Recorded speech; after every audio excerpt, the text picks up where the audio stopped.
Well, I got to tell you, I'm happy to be together as the Christ Journey family, as we regather on our physical campuses, also as we gather, some of us through digital means in your personal space, and we're asking God's grace to surround us in whatever space we find ourselves together today. So, would you help me begin by taking a deep breath and then repeat after me? This is the day the Lord has made. We will rejoice and be glad in it. Amen. So whether you are in one of our physical spaces at Kendall campus, Gables campus, or your own personal space in your home or your dorm or wherever you're connecting with us, we are inviting the God of space to make His grace known as we share this time together. Fidgetally, physical space, digital space, phygital church, but one God in the same time. So let's invite God's grace to meet us in whatever space you're in. And I'm also excited to welcome our kids that are joining moms and dads and grown-ups in our campuses as well. I would love to ask you if you have a piece of paper and a pen, I would like you to draw pictures of what I'm talking about. I'm going to tell some stories from Jesus today, and it would interest me to have pictures from you if you want to put them to art and then allow me the opportunity. I had somebody give me one from the earlier experience today. I would love to have them, be able to share them with others. If you'd like to participate in that, I would certainly like to experience your artwork, just like we experienced a little bit earlier, some musical art from one of our campuses. Well, if you want to help us out on the visual art, as I'm telling the stories, I would love to hear that. And, grown-up kids, if you want to draw pictures, that's okay with me too. I would love to know, what are you seeing from what we are saying together?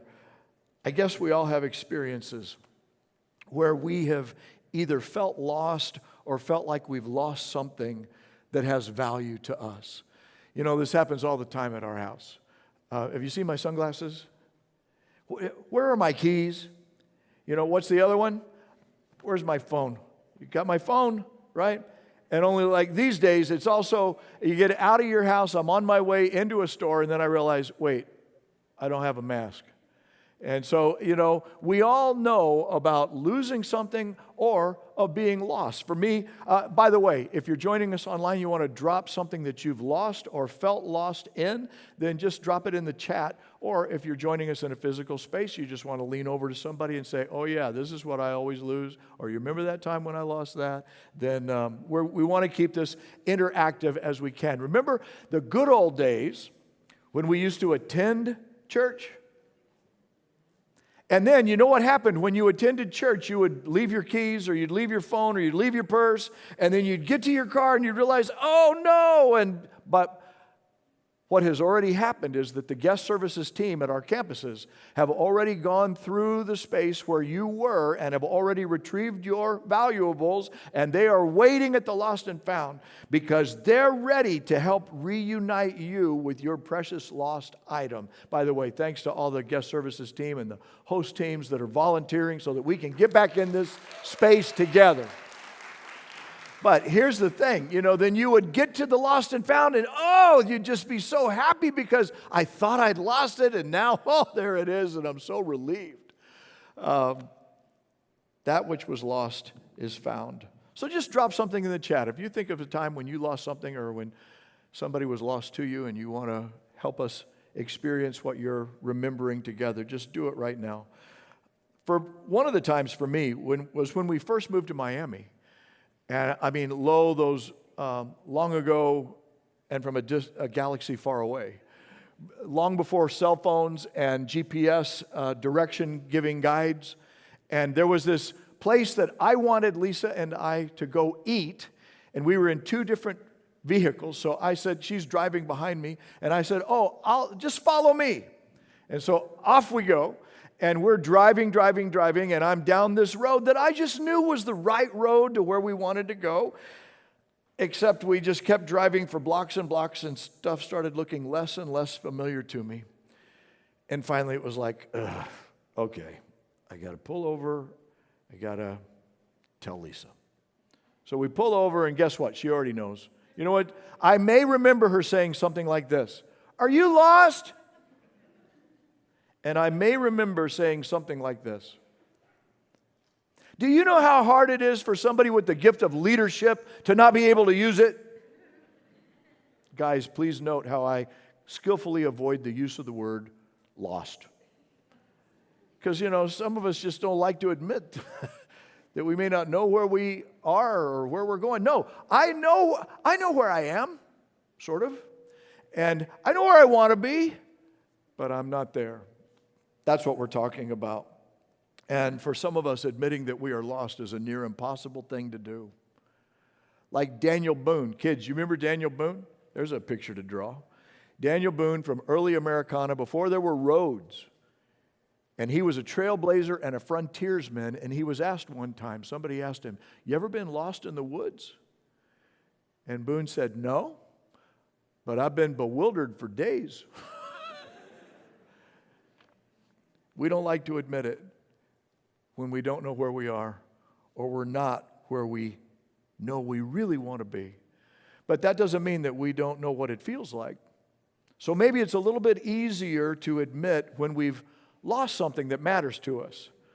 One of those times also happened for me and Lisa that I would drop in the chat if I were joining that conversation today. We were at Disney early on. This is like way back when they used to call the Tower of Terror the Tower of Terror. Now it's called something else. But that was the elevator shaft where the elevator is falling and then you kind of being lost and locked down in the shaft. And I had purchased for her this beautiful pair of diamond stud earrings.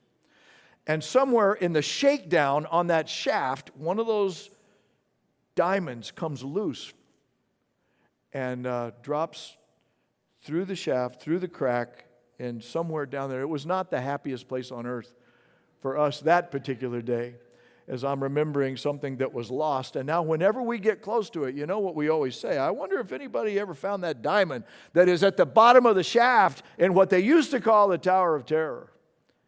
Because things that are precious, that have value, can get lost. The scariest time for me, though, if we were sitting in it, what's the scariest time you lost something? Okay, Lisa and I were with a church group in Santa Fe, New Mexico. Maybe about 12 of us together in this van, and we'd been downtown in Santa Fe, and you know how you just kind of travel as a pack, and everybody's together. There's grown-ups and there's kids of all ages, and you're just kind of making our way out of downtown back to where we had parked the van. But there was a store along the way, and so we go into the store en masse, and people kind of mull around and do a little shopping, and then everybody leaves and keep on going. And about 2 big blocks down the road after we had gone, I'm looking around and I don't see my youngest daughter. And Lisa thought she was with me, and I thought Lisa had her. And of course, Corey was with all of her friends, and we thought, well, Jess is probably with her friends. But everybody was there and safe and accounted for, except our youngest daughter, Jess, who was maybe 5 or 6 at the time. I was already on the move in a shorter order than it takes me to tell you the story. But I was fighting back these thoughts of fear that were coming over of the worst in my mind. It's like a tourist town. People are there from all over the world.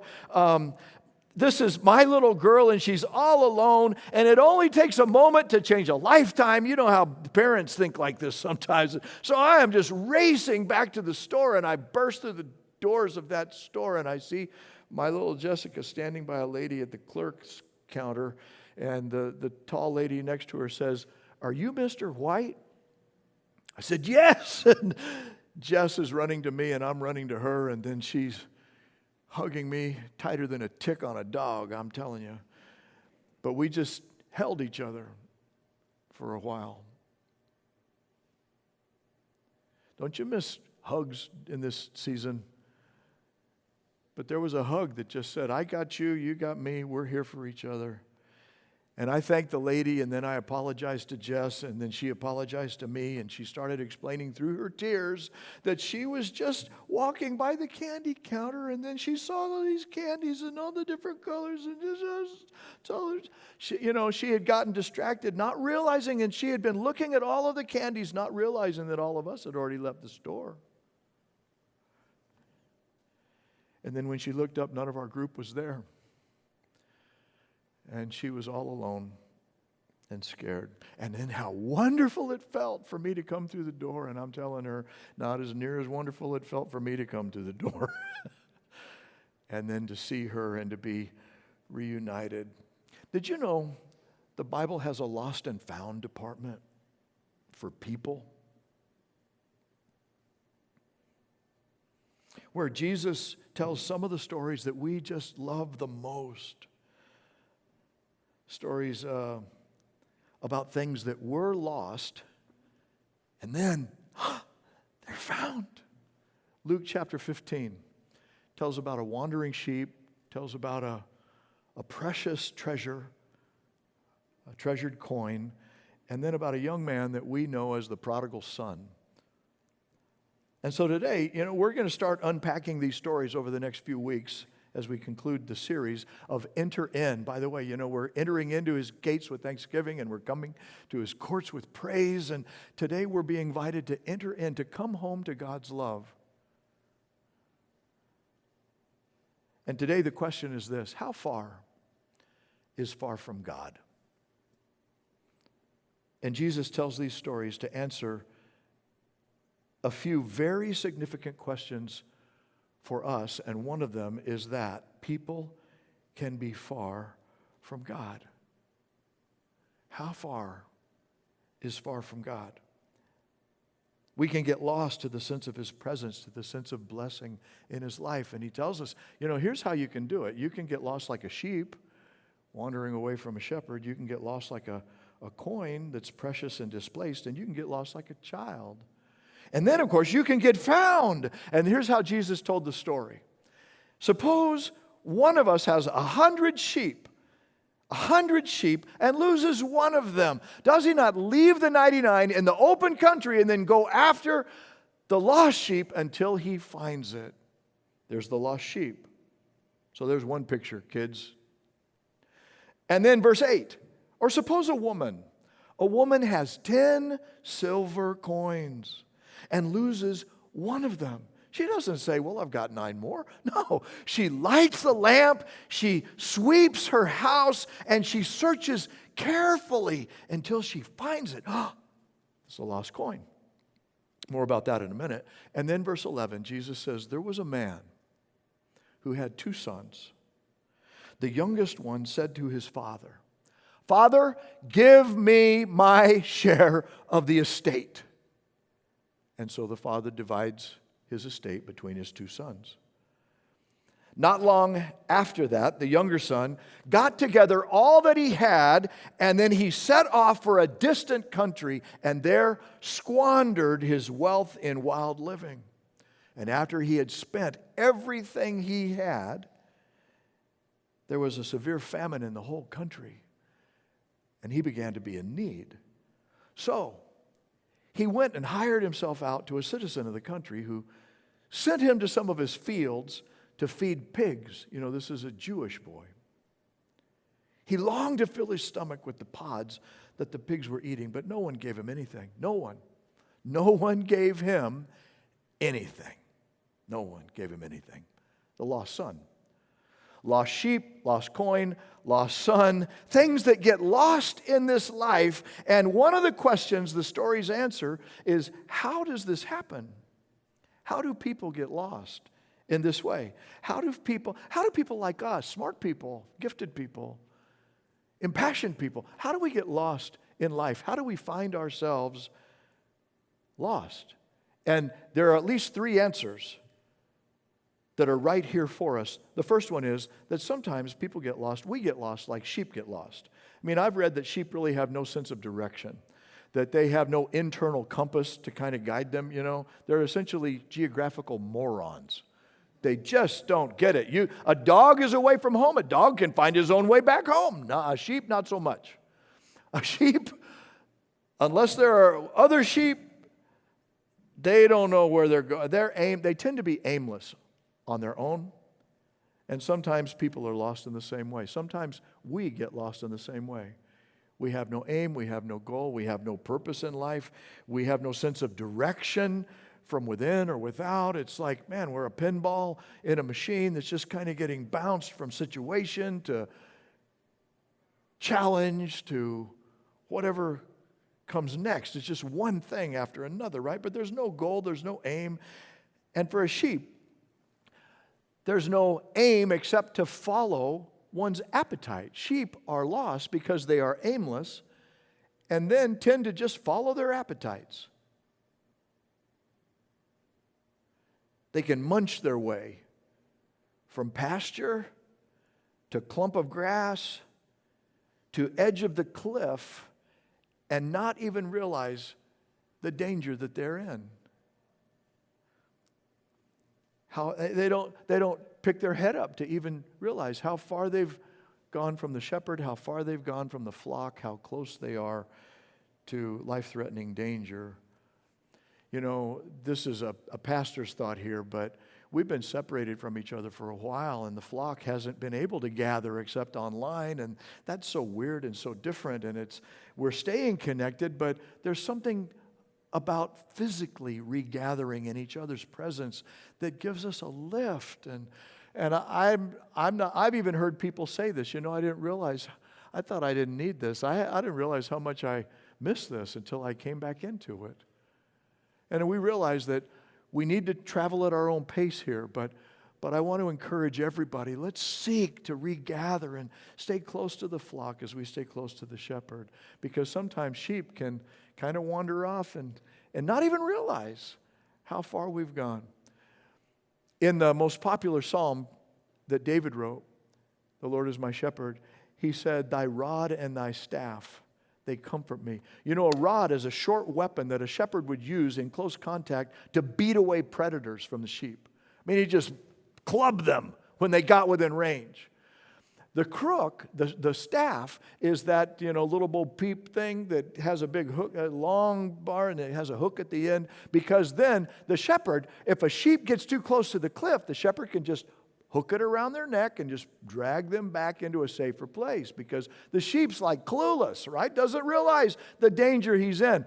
But that's what the rod and the staff are, protections that a shepherd offers against external threats and internal threats. Sometimes a sheep can be its own worst enemy.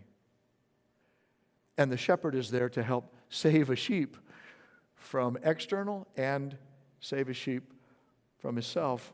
Why would a sheep need to be saved from itself? Because appetite can lead a sheep astray. And the same thing can happen to people. You ever been led astray by your hunger, by a desire? Jess, that day in the store, got distracted by the wrapping, and then she likes candy, and the next thing you know, she's absorbed in the candy, and everybody that was with her is now gone, and she's at risk. Human beings can be misled by our appetites as well. There's a Japanese proverb, and then find ourselves in trouble. There's a Japanese proverb that says, first the man takes a drink, then the drink takes a drink, then the drink takes the man. Because the appetite has become a trap before the sheep knows it. A hunger has become a trap. It happens to people.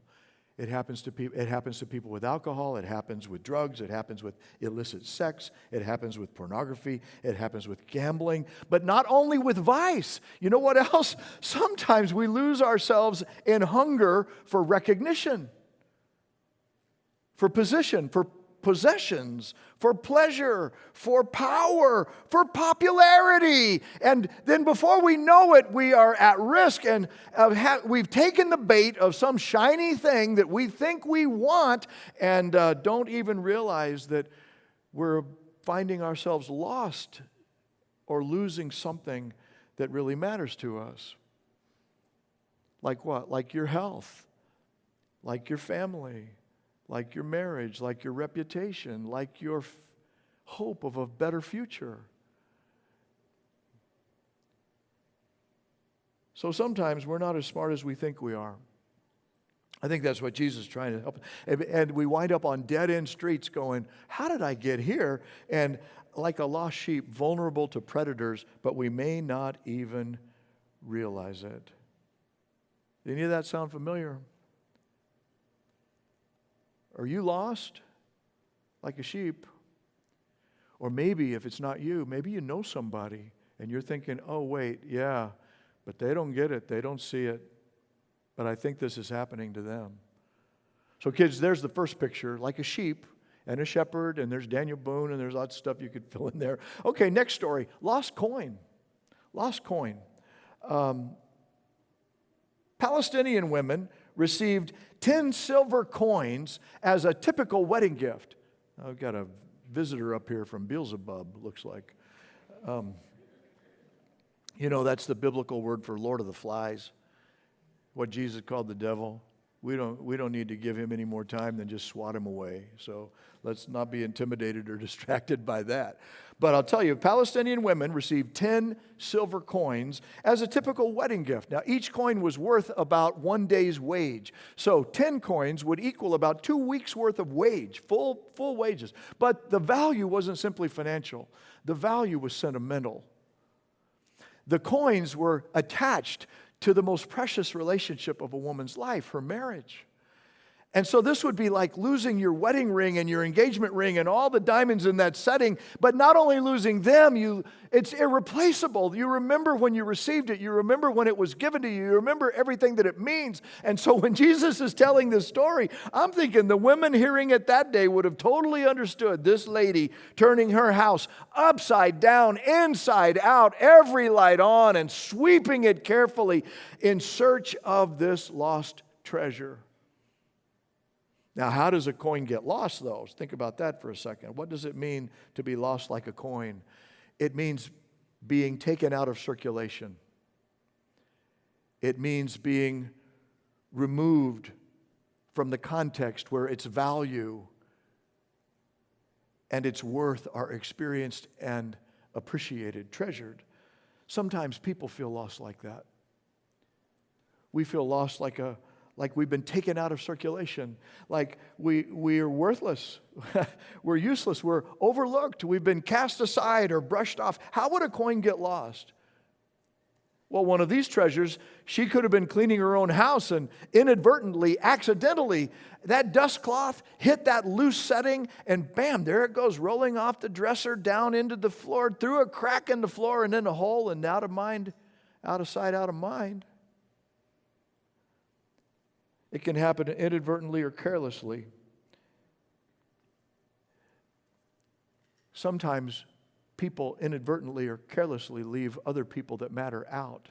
Sometimes it happens accidentally. Sometimes it happens on purpose. People are cruel and they can dismiss other people and brush them off, without a second thought, on purpose. Sometimes it's intentional, and sometimes it feels like you've been neglected. You've been cast aside. Sometimes circumstances can do this. They can T-bone you and sideline you, and you're wondering, where am I? What am I doing? There's a layoff, there's a cutback, there's a right-sizing, there's a furlough. You lose your job, you lose your spouse, you lose to death or divorce. Circumstances just throw you into a loop, and you feel lost to your sense of value, to your sense of worth. The setting has changed, and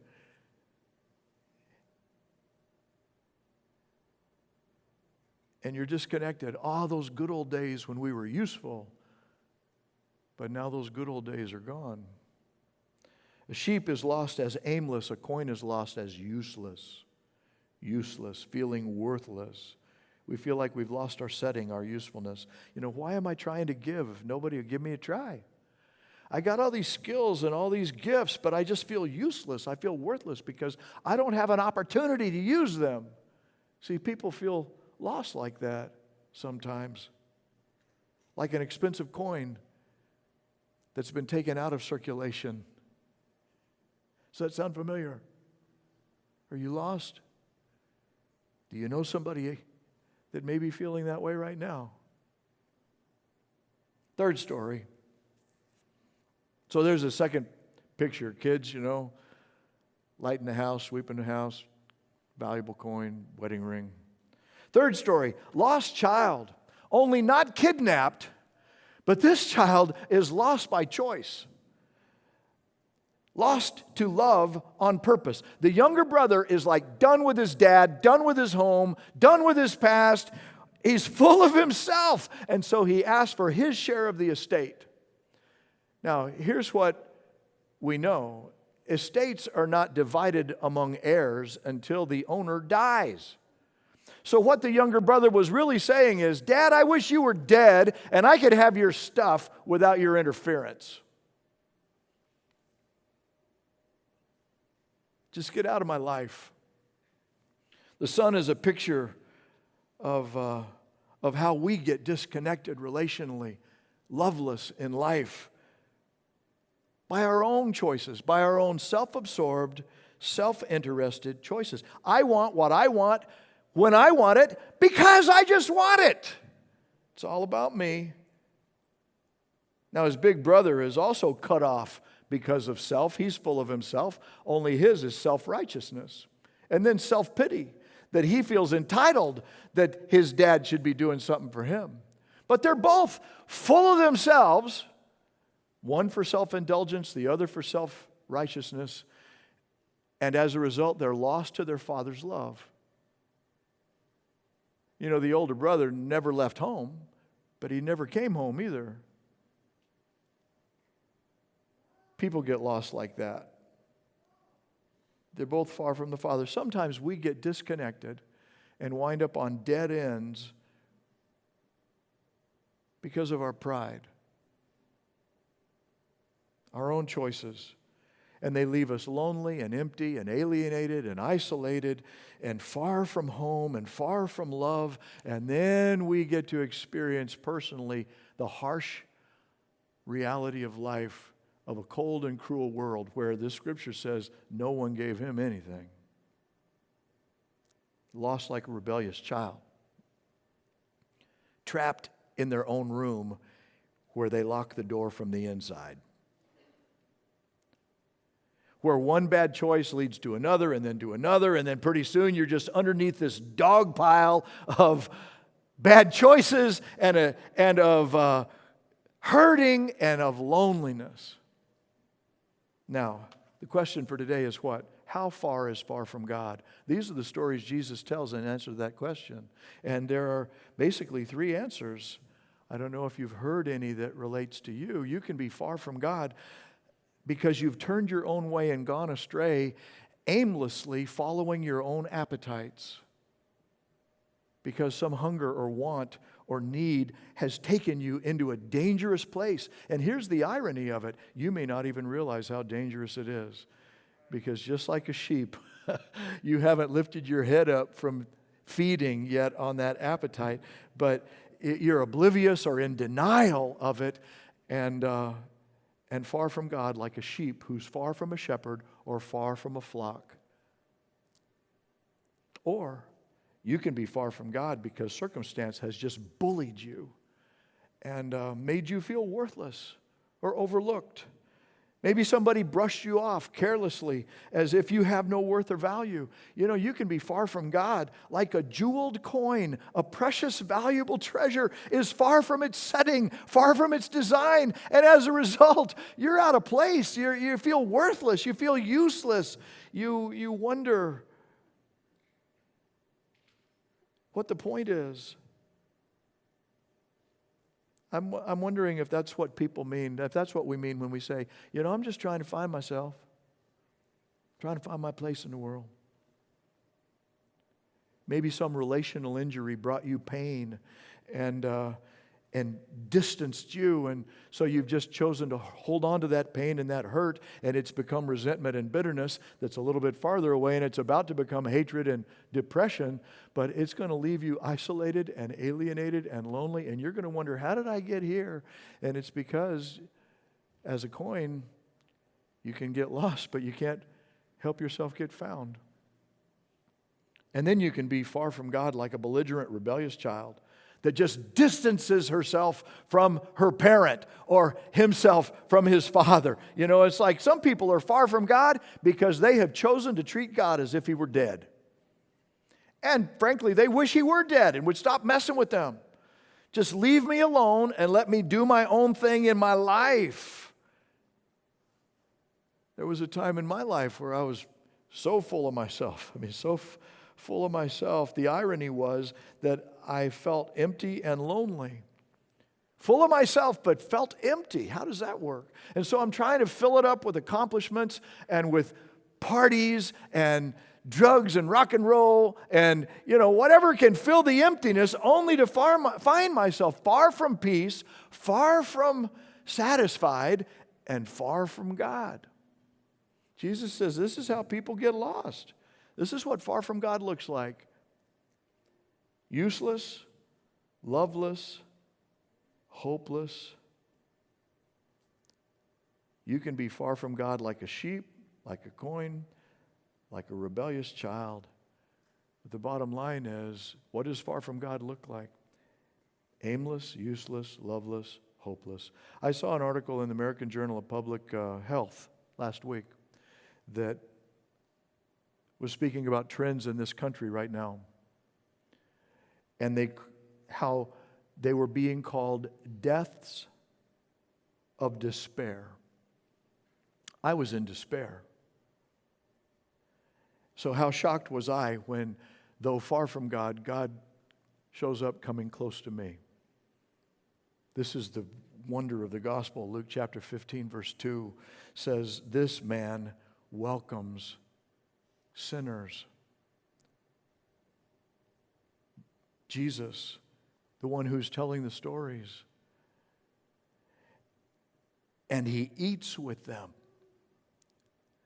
I discovered John 3:17 is true. God did not send his Son to the world to condemn the world, but to save the world through him. So if you've ever thought that if you've ever thought, I'm too far from God. Come on, Bill. I'm too far gone. I'm too far, God, to come home to his love. I got myself into this mess. Too far gone. You're not. Actually, the fact that you're even having that thought is a good indicator that you're not so far away that you're not imagining what it could be like. Because God is imagining it and wanting that togetherness to be restored. So what can you do? If any of these pictures sounds familiar, and if you could be far from God, what can you do if you're far from God? Let me offer 3 next steps perhaps for you. Number 1, let yourself feel it. Don't bury it. Don't hide it. Don't pretend it's not there. Let yourself feel it. Some of us prefer to go numb instead of deal with our feelings, but this is the first one. Let yourself feel it. Maybe you were feeling something in the stories that were told today. Lean in there. Next, you know what you can do? You can let yourself want it.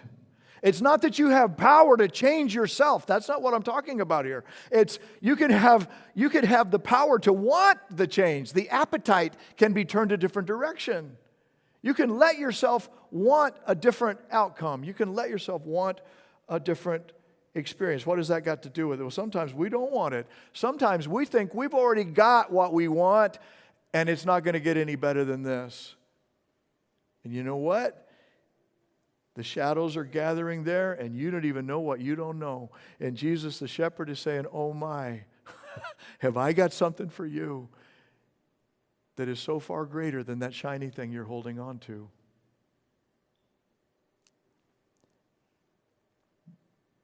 Or we think we got to do it ourselves.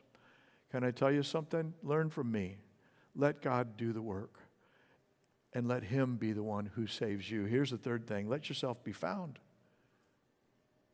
More about that next week, but for today, when you turn to God with an honest and open heart, seeking God's blessing and presence, you know what? God finds you.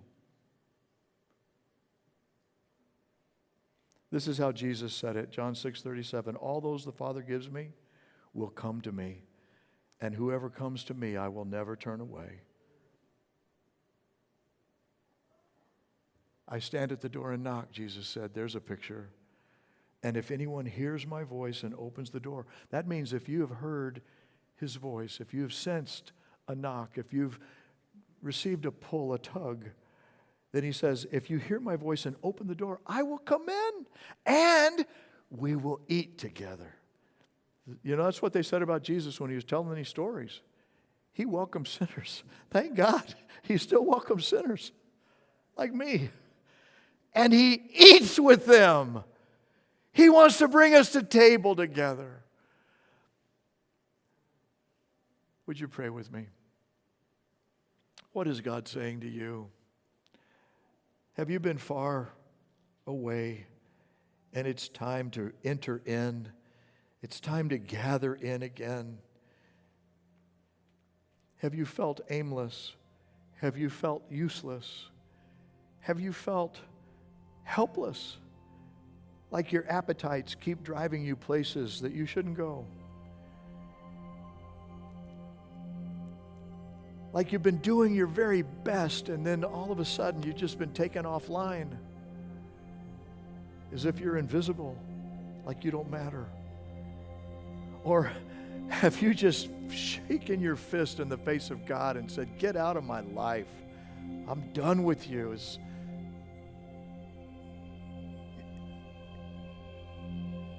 Those are stories Jesus told. To say, I know what that's like and I'm here for you. I'm not going to let that keep you from me. If you will lean my direction. Would you lean his direction right now? The scripture promises as we draw near to him, he will draw near to us right now, to you, right where you are. Lord Jesus, I welcome you. Make yourself known to me. Help me feel. Help me want. Help me experience the more that you have for me in the Father's house.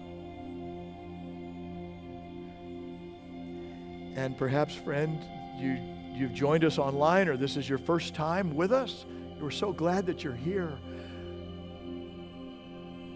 But what Jesus has to offer you is so much more than us. He offers himself in relationship, and I would invite you to welcome him in this prayer. Jesus, thank you for these stories that you told. Thank you that you care about me, and you know how vulnerable life can be, how vulnerable I am in an at-risk life like mine, and that you have come to me today. I hear your voice. I open the door, and I welcome you. Come into my life. Forgive my sins. Fill me with your Spirit and lead me as I make my prayer in your name. Amen.